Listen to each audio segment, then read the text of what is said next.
vosotros obediente hasta la muerte, y una muerte de cruz. Por eso Dios le exaltó sobre todo y le concedió el nombre, sobre todo nombre. Tu palabra me da vida, confío en ti, Señor.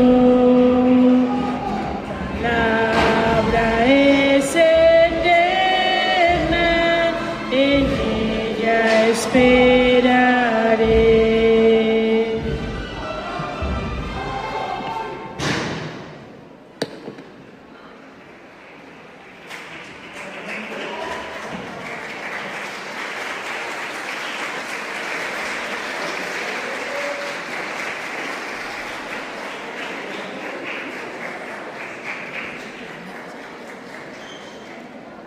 Procuramos dejar el paso en silencio, por favor. Estamos en la Eucaristía. Pasión de nuestro Señor Jesucristo según San Lucas. Gloria A ti, Señor.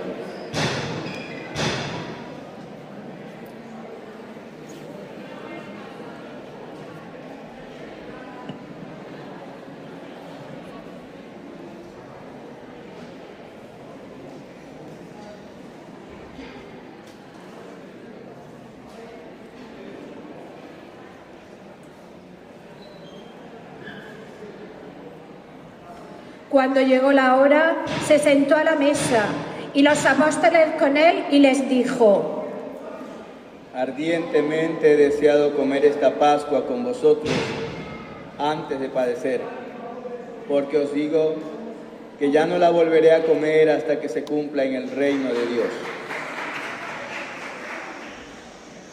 Y tomando un cáliz, después de pronunciar la acción de gracias, dijo: tomad esto, repartirlo entre vosotros, porque os digo que no beberé desde ahora del fruto de la vid hasta que venga el reino de Dios. Y tomando pan, después de pronunciar la acción de gracias, lo partió y se lo dio diciendo: esto es mi cuerpo que se entrega por vosotros. Haced esto en memoria mía. Después de cenar, hizo lo mismo con el cáliz, diciendo: este cáliz es la nueva alianza en mi sangre que es derramada por vosotros.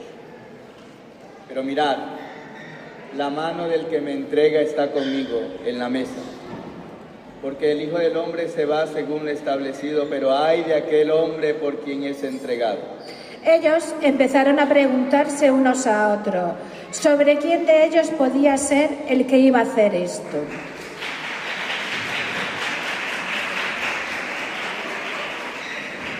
Se produjo también un altercado a propósito de quién de ellos debía ser tenido como el mayor. Pero él les dijo: los reyes de las naciones las dominan, y los que ejercen la autoridad se hacen llamar bienhechores. Vosotros no hagáis así, sino que el mayor entre vosotros se ha de hacer como el menor, y el que gobierna como el que sirve. Porque ¿quién es más? ¿El que está a la mesa o el que sirve? ¿Verdad que el que está a la mesa? Pues yo estoy en medio de vosotros como el que sirve. Vosotros sois los que habéis perseverado conmigo en mis pruebas. Y yo preparo para vosotros el reino como lo preparó mi Padre a mí, de forma que comáis y bebáis a mi mesa en mi reino, y os sentéis en tronos para juzgar a las 12 tribus de Israel.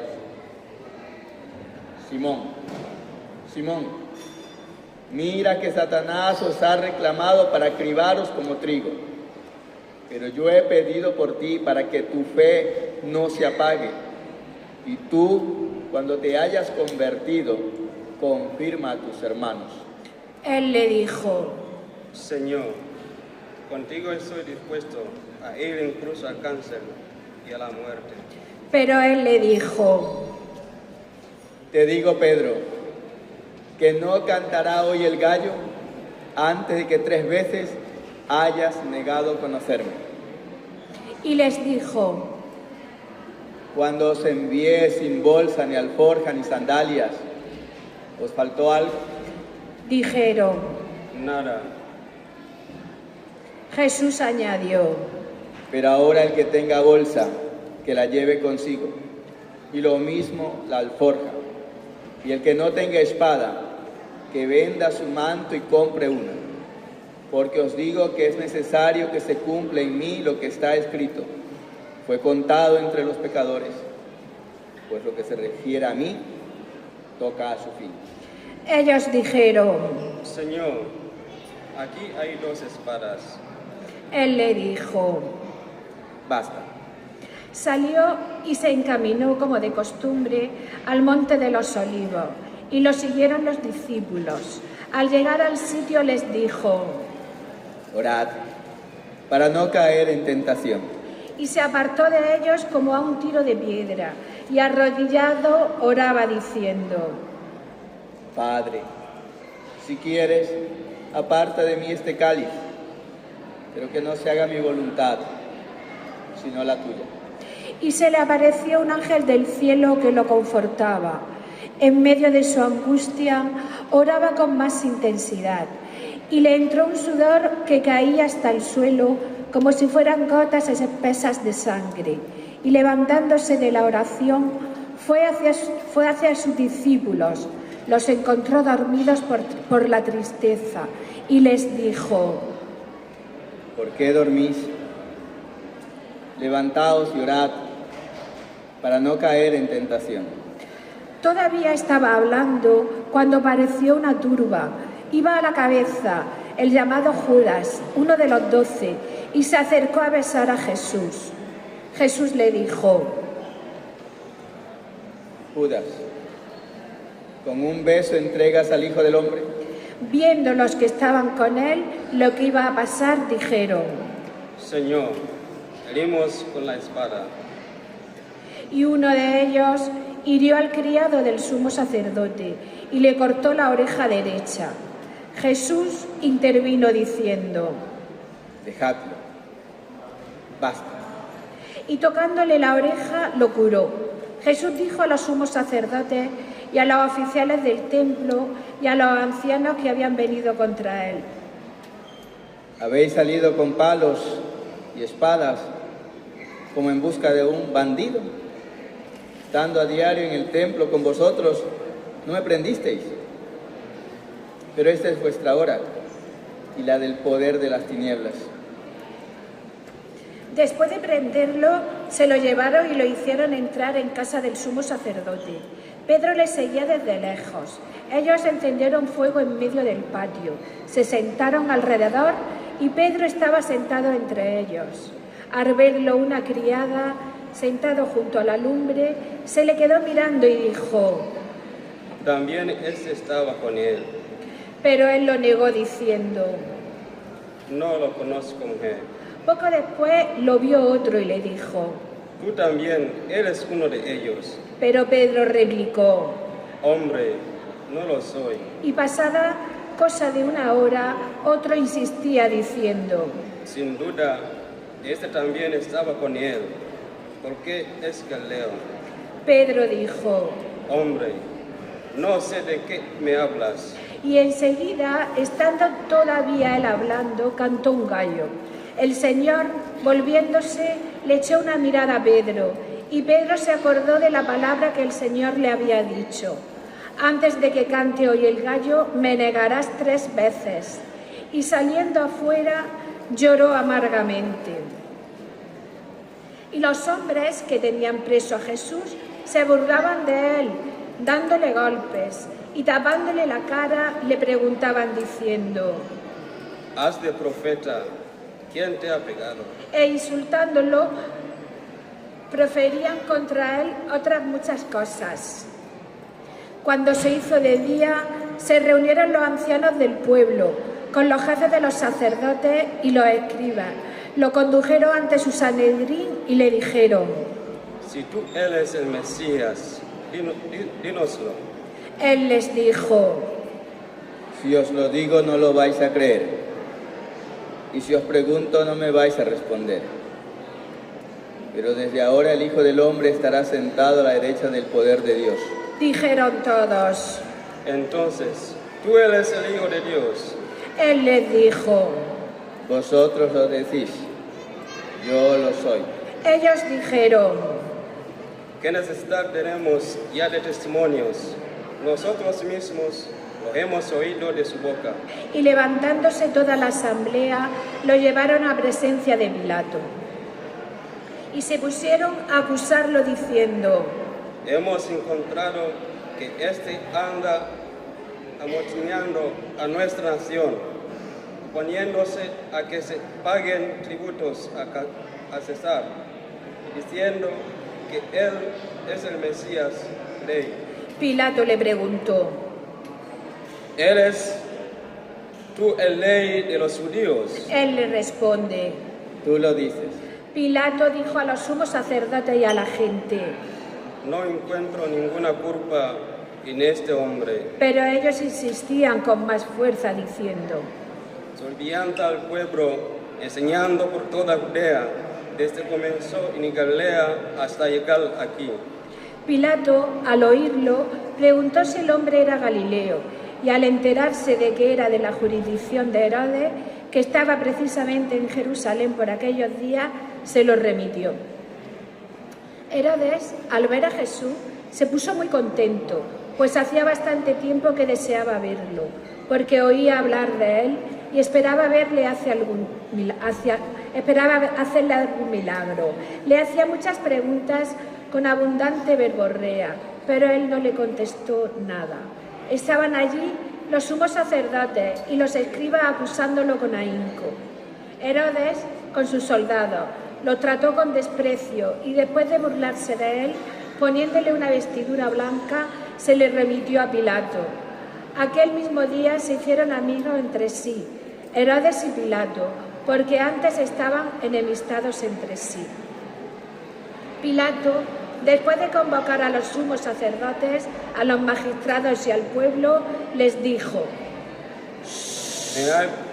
Me habéis traído a este hombre como actor del pueblo, y resulta que yo no he interrogado delante de vosotros y no he encontrado en este hombre ninguna de las culpas de que lo acusáis, pero tampoco Herodes, porque nos lo ha devuelto.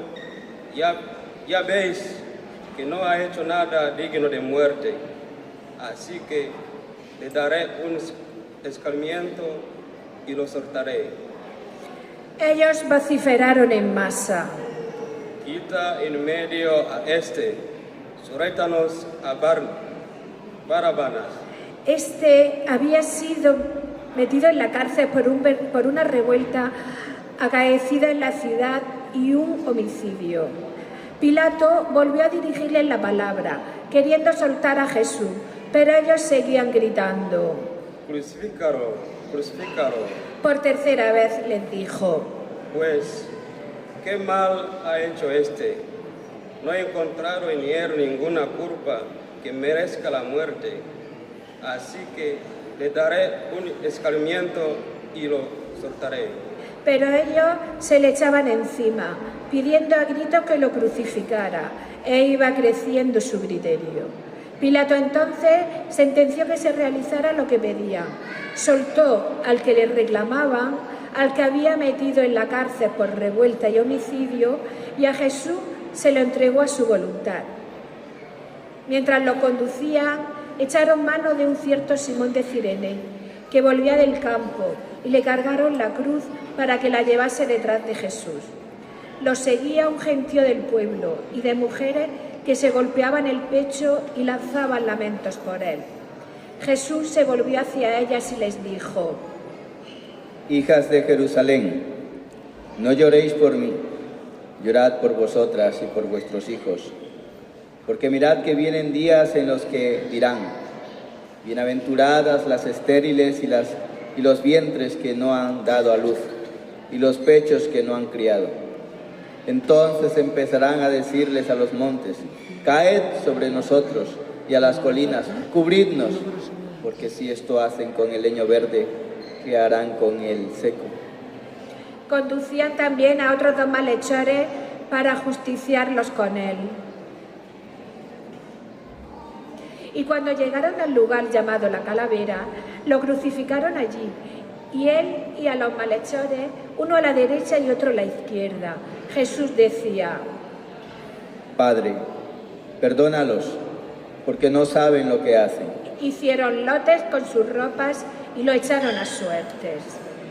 El pueblo estaba mirando, pero los magistrados le hacían muecas diciendo: A otros ha salvado, que se salve a sí mismo. Si él es el Mesías de Dios, el elegido. Se burlaban de él también los soldados, que se acercaban y le ofrecían vinagre, diciendo: Si eres tú el rey de los judíos, sálvate a ti mismo. Había también por encima de él un letrero: Este es el rey de los judíos. Uno de los malhechores crucificados lo insultaba diciendo: No eres tú el Mesías, sálvate a ti mismo y a nosotros. Pero el otro, respondiéndole e increpándolo, le decía: Ni siquiera temes tú a Dios, estando en la misma cadena. Nosotros en verdad lo estamos justamente porque recibimos el justo pago de lo que decimos, y en cambio este no ha hecho nada malo. Y decía: Jesús, acuérdate de mí cuando llegues a tu reino. Jesús le dijo: En verdad te digo, hoy estarás conmigo en el paraíso. Era ya como la hora sexta, y vinieron las tinieblas sobre toda la tierra, hasta la hora nona, porque se oscureció el sol. El velo del templo se rasgó por medio, y Jesús, clamando con voz potente, dijo: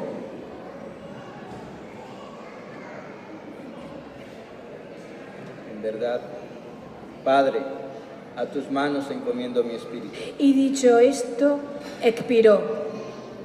Guardamos silencio los que estamos en la entrada y los que pueden nos ponemos de rodillas para adorar un momento momento en el que Jesús muere.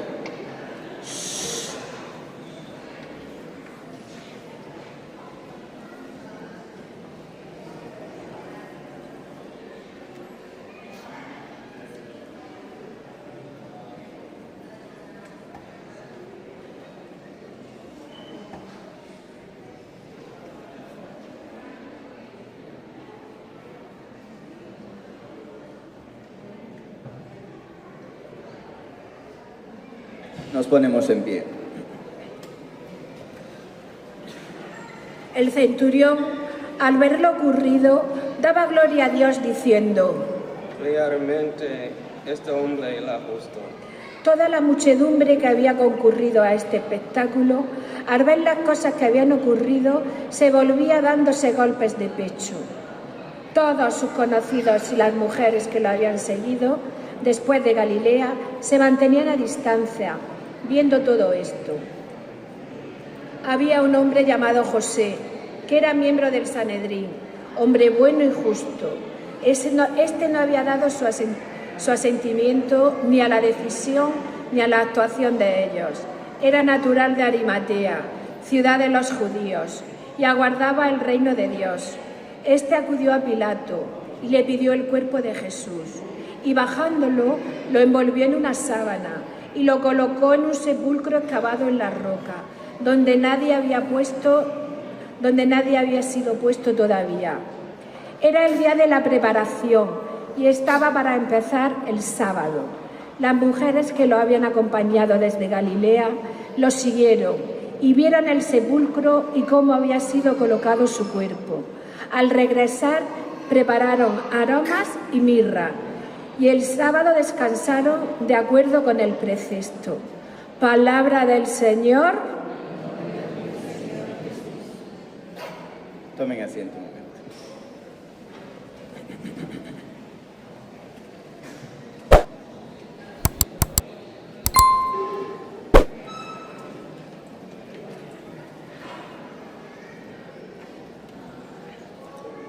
Queridos hermanos, hoy celebramos esta entrada triunfal de nuestro Señor Jesucristo en Jerusalén. Y hoy podríamos decir que tendríamos que tener un día de fiesta, de gozo. Sin embargo, las lecturas que hemos escuchado, especialmente el Evangelio de la Pasión, pues nos hablan de muerte, nos hablan de condena, de lo que sufrió nuestro Señor Jesucristo. Y es que, queridos hermanos, la entrada en Jerusalén es la entrada justamente para que se realice todo esto que hemos leído. El Señor ya lo sabía y por eso lo había anunciado.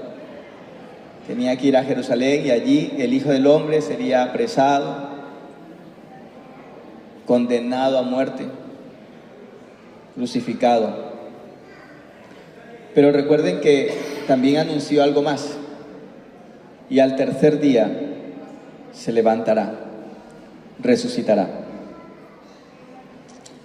Hermanos, ¿por qué entonces hoy se nos anuncia esta noticia tan triste, tan dolorosa?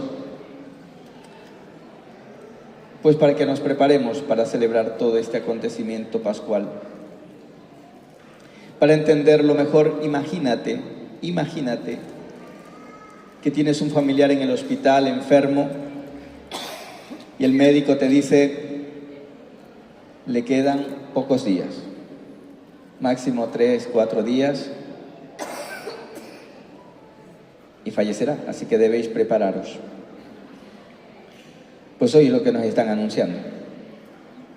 Nuestro hermano, nuestro Señor, dentro de unos días va a morir. No hay nada que hacer. ¿Cómo vamos a acoger esta noticia? Pues de la misma manera que acogeríamos la noticia de ese familiar que está a punto de morir.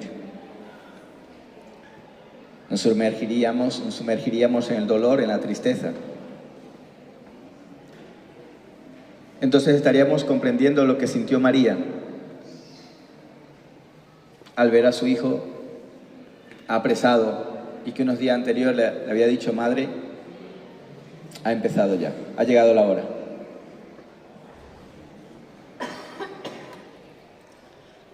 Ahora podremos imaginarnos la angustia que sentían los discípulos cuando ven a su Señor apresado por los guardias, golpeado, indefenso. Y que, como hemos escuchado en el relato de San Lucas, el pueblo, en lugar de pedir que lo liberen, lo que se escucha es, crucifíquenlo, crucifíquenlo, crucifíquenlo. Qué impotencia para estos discípulos. Qué impotencia para aquellos que amaban al Señor. ¿Y nosotros? ¿Le amamos? ¿Nos duele su muerte? ¿O ya nos hemos acostumbrado a celebrar este acontecimiento cada año que decimos, bueno, sí, ahora es cuando va a morir y luego... Porque esta muerte no fue una obra de teatro, no es una pantomima. Hermanos, realmente nuestro Señor fue crucificado como un malhechor, como el peor de los peores bandidos de este mundo. Los que tenían que haberle acogido fueron los que le acusaron.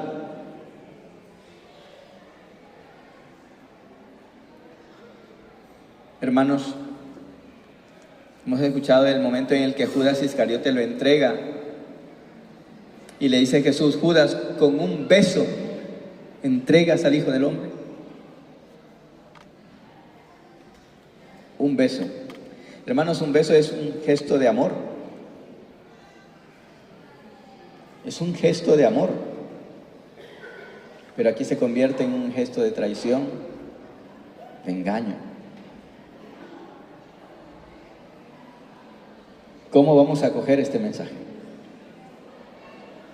Ojalá lo entendamos y lo acojamos como si fuera un familiar nuestro y que a partir de hoy vivamos estos días de penitencia, de oración, de silencio y no de fiestas, no de bailes, no de borracheras. La Semana Santa no es para eso, hermanos. No, es para recogernos en silencio. Vuelvo y repito, imagínate que lo que te han dicho es que a tu padre va a morir dentro de unos días, tu madre va a morir, tu hermano, tu hijo. No te vas de fiesta, no te vas de borracheras, no te vas a bailar. ¿O sí? Yo creo que no. A nadie creo que se le pasa por la cabeza. Si mi padre se va a morir, vamos a emborracharnos y a bailar. Hombre, si lo odia, sí, ¿no? Es una fiesta, dice, por fin se va a morir el viejo. Pero es que a veces nos comportamos así los cristianos. Nos han dicho que el Señor va a morir y nos vamos de fiesta, de borrachera, de bailes, hasta las tantas de la madrugada.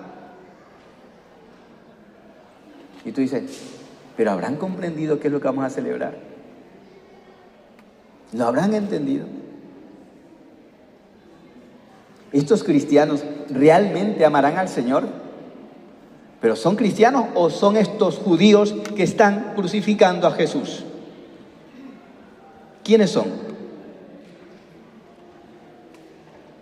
Hermanos, llamarnos cristianos significa que somos familia de Jesús, que reconocemos a Jesús como nuestro hermano. Sí, es verdad, ya lo sé, hermanos. Es que toda la vida se ha hecho eso, pero se ha hecho mal. Ahora te estoy poniendo las cosas para que las entiendas mejor. Es un familiar tuyo. ¿Dónde vas?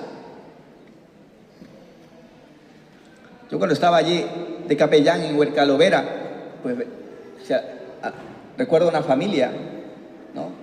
Bajaron hecho pedazos porque el médico les había dicho que ya no podían hacer nada por su padre. Y bajaron a la capilla a rezar y ahí se abrazaban y lloraban. Yo en ningún momento los vi que se fueron al bar del frente a emborracharse, a decir, vamos a celebrar que se va a morir. En ningún momento. Pero hoy cuando veo a los cristianos que hacen bailes, fiestas y se emborrachan, digo, pero ¿qué es esto? ¿Qué es esto? ¿No lo han entendido? ¿No les duele la muerte de nuestro Señor? No nos duele, hermanos. Que Jesús es real, que realmente existe. Y aunque hayan pasado 2000 años desde aquel acontecimiento, nuestro Señor Jesucristo sigue derramando lágrimas. Nuestro Señor Jesucristo sigue derramando su sangre por la redención nuestra. Hoy, como esta gente que hemos escuchado en el Evangelio, deberíamos volver a nuestra casa golpeándonos el pecho y diciendo, por mi culpa murió Jesús, por mi pecado murió Jesús. Y proponerme, desde hoy en adelante, Señor, voy a cambiar mi vida, voy a arrepentirme de mis pecados y voy a empezar esa vida nueva a la que tú me estás llamando. ¿Para qué? Para que un día pueda entrar contigo a la nueva Jerusalén. A la Jerusalén del cielo. Y allí sí será un día de gozo, hermanos. Allí sí sería un día de fiesta. Borracheras no, eso no existe en el cielo. Pero un día de gozo, porque es que hay que aclarar que a veces pensamos que si no hay alcohol, entonces no hay fiesta. No, hay fiesta sin alcohol también, ¿eh? No necesitamos al alcohol, no necesitamos muchas cosas de las que el mundo nos ha hecho creer que las necesitamos. No las necesitamos, porque nos hacen daño. Hermanos, que el Señor vino a salvarnos del pecado. ¿Cómo crees tú que se va a agradar viéndote en el pecado? Si vino a salvarte de él. ¿Cómo va a estar Jesús diciendo, qué bonito, míralos cómo se emborrachan, míralos cómo bailan, míralos cómo celebran? El que se goza es Satanás. Dice, mira, ¿ves? Te dije, ¿para qué vas a morir por ellos? Mira lo que están haciendo. Hermanos, hemos perdido ese silencio que debería haber en estos días santos. Y por eso, desde la Cuaresma vengo repitiendo, ojalá en esta Semana Santa lo recuperemos, ese silencio, ese respeto. Donde antes la gente veía que venía la imagen del Cristo y decía, quita la música, hagan silencio, que viene la imagen de nuestro Señor Jesucristo por allí, que viene la procesión. Y todos en silencio, en recogimiento. Incluso hasta los que no creían, silencio. ¿Por qué? porque los cristianos eran los primeros que guardaban ese silencio y los demás pues...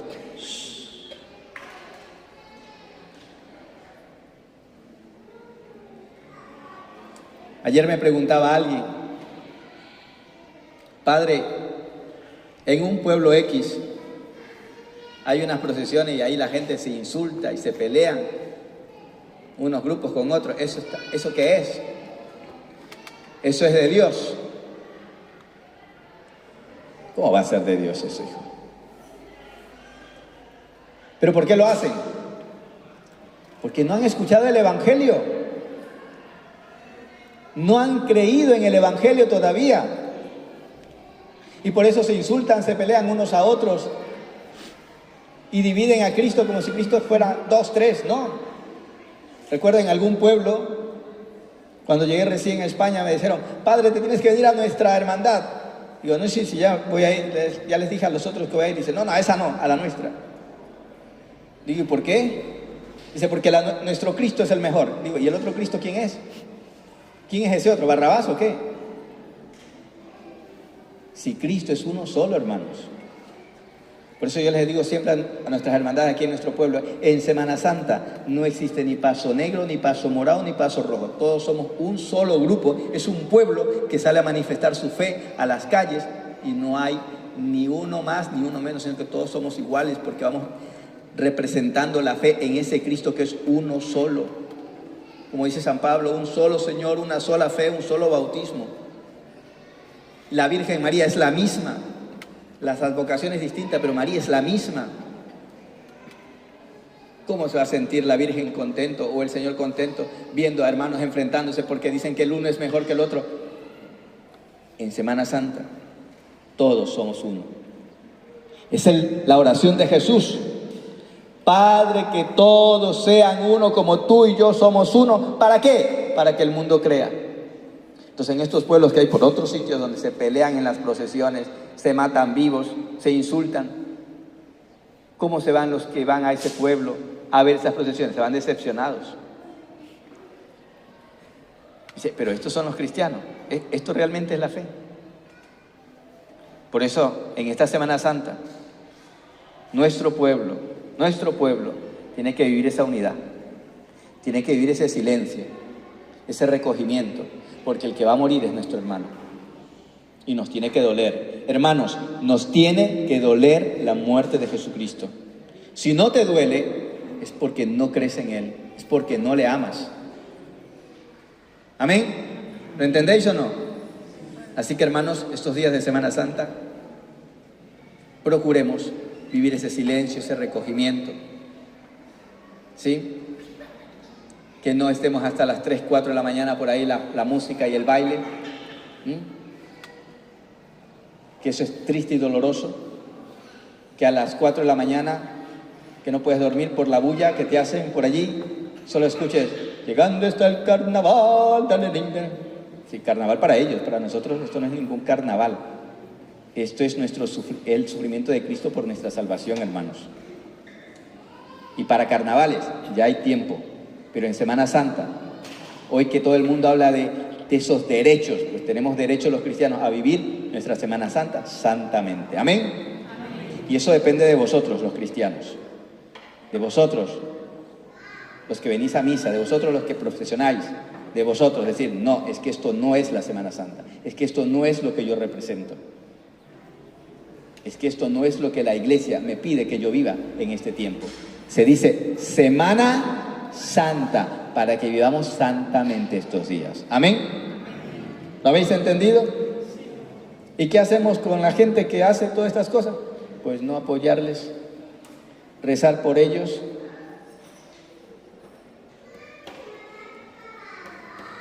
Ya entenderán algún día. Pero nosotros debemos comprenderlo, y por eso os decía, nos tiene que doler la muerte de Jesús. Por eso os he puesto este ejemplo, ¿no? Como si fuera que te han dado la noticia de que el que va a morir es tu madre, tu padre, tu hermano, tu hermana, tu hijo, tu hija. ¿Lo habéis entendido? ¿Seguro? Y ya para terminar, porque hay muchos de Sudamérica Y allí en Sudamérica voy a tener que ir a predicar también yo muchas veces, porque el Viernes Santo, día de ayuno y abstinencia no es.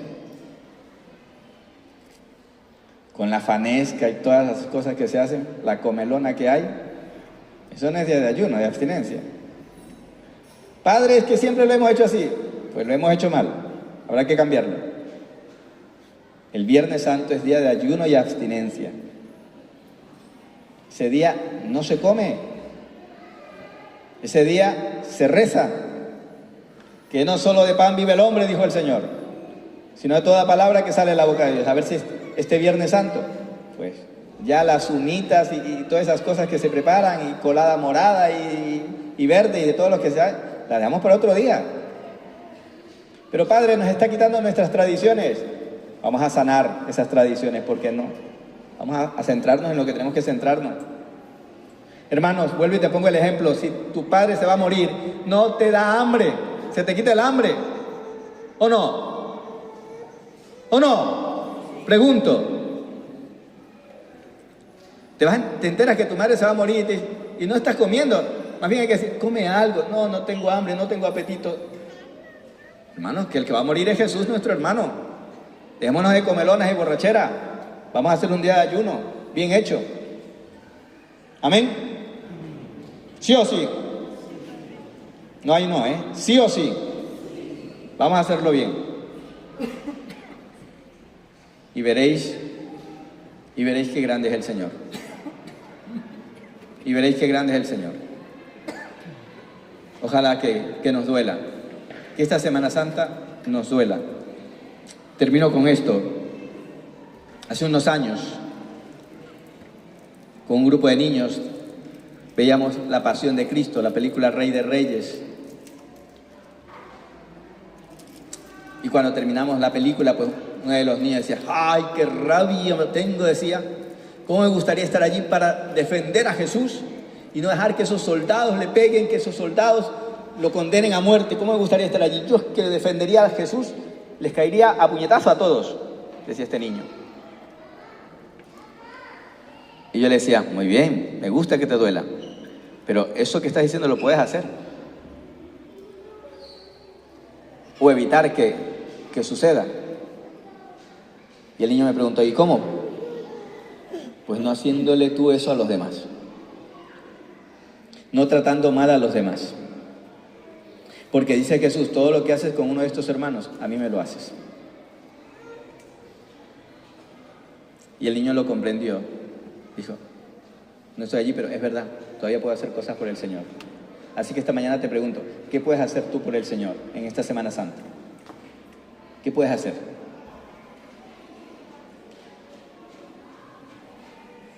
Si no se te ocurre nada, pues podrías perdonar al vecino, al hermano con el que te has enfadado, rezar un poco más, vivir la fe, conocer un poco más tu fe. Hay muchas cosas que podríamos hacer por el Señor y luego, pues, proponernos vivir en santidad. De ahora en adelante. ¿Amén? ¿Amén? Señor, ¿tú crees que lo han entendido?